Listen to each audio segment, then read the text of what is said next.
Hey, how you doing there again, folks?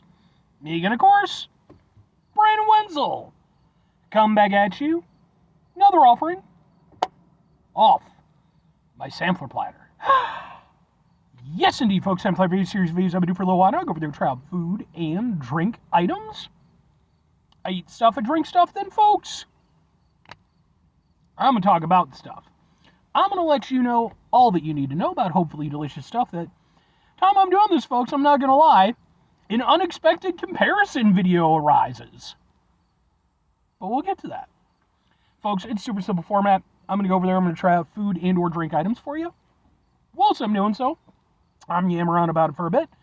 Whilst I'm doing all that, I'm inside my truck. Whilst I'm doing all that, folks, I'm wearing super grody work clothes.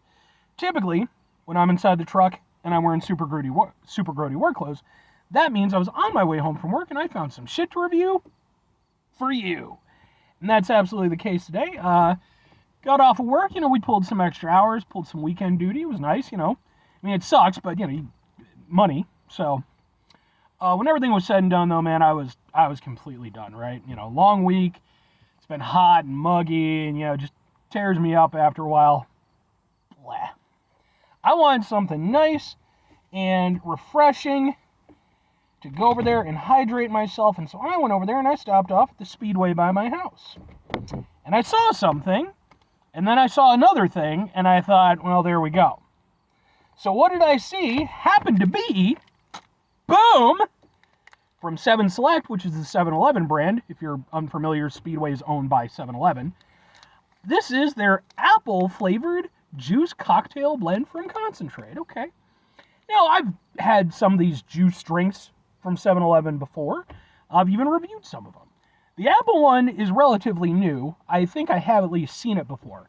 But when I saw what was next to it, just one shelf over, because, folks, this is definitely just knocking off, boom, this Snapple Apple. Apple, Snapple. So, yeah, I figured, what the fuck, man? Let's go over there. Let's do a comparison video between the OG and the Upstart. Let's get a thing for the thing. It looks like this. And let's give it a go. Let's try out the 7 Select version. I'm really excited for this because, I love Snapple Apple. It's, one of my favorite drinks. So, I mean, if this is, nearly as good and is cheaper. Okay. Definitely has a similar kind of fragrance to... Okay.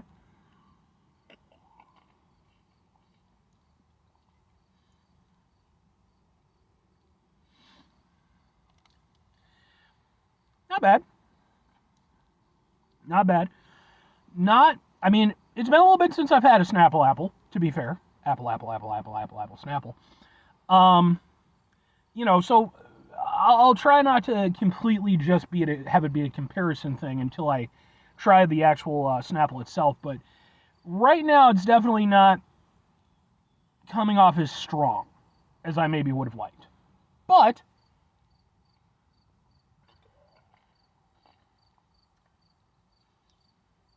it's still nice for what it is.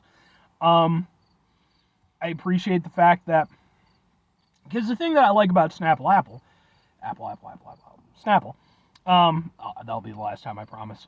I'll just do it in my head. It's like a compulsion. Anyway, the thing that I like about Snapple Apple is that it tastes like the most apple-y thing in the world. It tastes more apple-y than apples. It tastes more apple-y than apple juice. It's incredible. So, this has some of that. It's definitely working off that same vibe. It's trying to be a very apple-y drink. So, okay.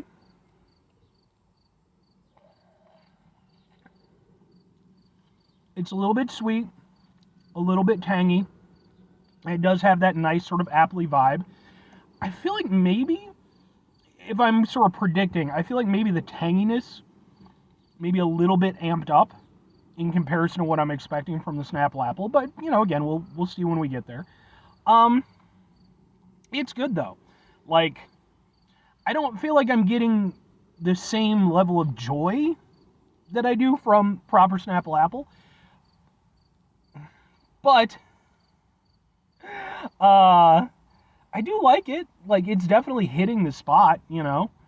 It's not like, even though, yeah, it's a knockoff, and even though I don't think it's quite as good, again, barring the direct comparison, I would say it's hitting close enough, you know. And a lot of times with the 7-Eleven stuff, you know, they do the job, you know, more than adequately, and I feel like that's the case here. I like it. It's got a little bit of a crispness to it. Nice and refreshing. Contains 10% juice. What juice you? Contains 10% juice. Although this one is gluten-free. This one does not say that. Calories. 100 calories. Okay.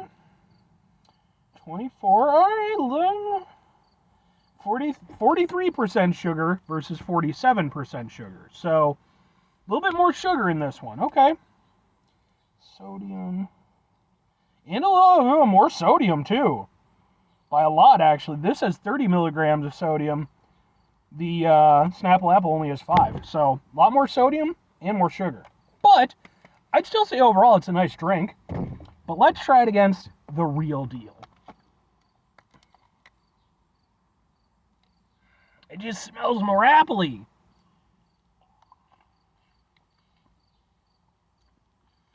Yeah. No, I was 100% right. The flavor of the 7-Eleven apple, again, they amped up the tanginess. I think they amped up the sweetness a little bit. And while that does still make for a tasty beverage, it doesn't quite hit the same way that the Snapple Apple does. The Snapple Apple, again, I have to do it in my head. The Snapple Apple,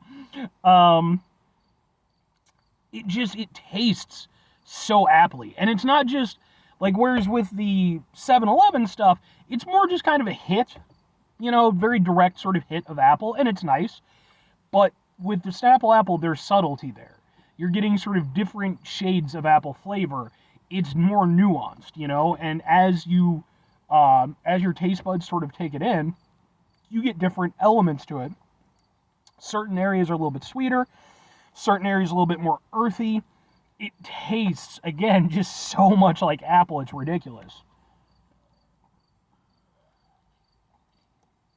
And because it does still have some tanginess to it, but because that tanginess and that sweetness aren't as amped up as they are in the 7-Eleven version, it allows you to take more of those apple elements in.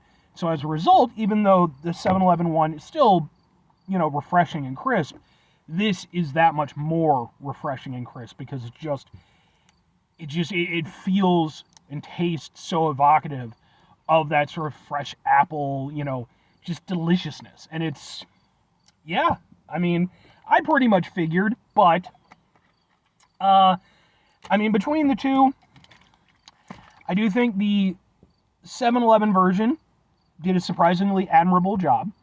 However, there's simply no denying that the actual Snapple Apple is the best.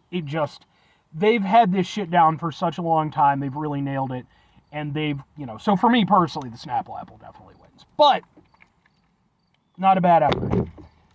2 questions have to be asked, though. Would I get either of these again? Would I recommend them? I mean, yes and yes on both accounts. Like, even though, for me, the Snapple Apple is the clear winner, you know, like, this is a 2-horse race, and horse number 2 came in probably a solid minute after the first horse. But, doesn't mean that, again, it's not an admirable effort. I do think that actually the 7-Eleven Apple is nice. And, you know, again, a lot of times, you know, it's cheaper. In this case, I was able to go over there, they're having a deal where it was three for $3, you know, so buck a thing, sure. I'll go with that. At the end of the day, if I want that Snapple Apple taste, I'm going to go with the proper Snapple Apple. It hits the spot in a way that nothing else really does. But, that all said, would I be willing to go over there and grab one of these every now and again, you know, especially if they're on sale or something like that? Absolutely. You know, like I got the, I also got their orange pineapple. which I really like. You know, it's probably my favorite flavor from them, pineapple.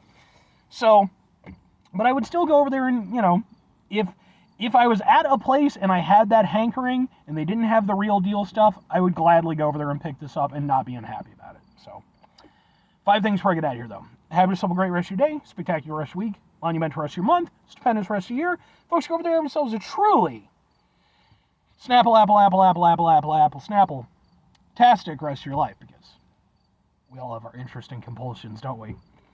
Final 2 things. Number 1, try to bring some positivity into the world. It's not always possible. It is, however, always appreciated. But what do you do if you can't do it all the time? I know I can't do it all the time. Here's what you're going to do, folks. You're going to try not to be an asshole. Now, folks, it's not always the easiest thing in the world to not be an asshole. Trust me. I know it. I live it. I'm out there every day with you in it. Life can be stressful and frustrating and just bullshit sometimes, folks. When we find ourselves in situations where we have to deal with said bullshit, it's important we go over there, whenever possible, take a step back, try to mitigate the level of assholishness in our lives, hopefully do better for ourselves and for those around us. Very final thing, folks, do the thing. Whatever the thing is for you, that's what I want you to go out and do. Folks, do you have any interesting compulsions? I mean, I joke about it, like, you know, I don't actually have to do it, even in my head or anything like that. It's just one of those things that, like, I used to do it as, like, a kind of a dumb joke, and it just became something that I instinctively do. You know, but hey, man, you know, I also bite my nails, and, you know, I definitely have my isms, and I think most, if not everybody, does. So, you don't have to explain what yours are, but maybe a little bit of sympathy. Bye.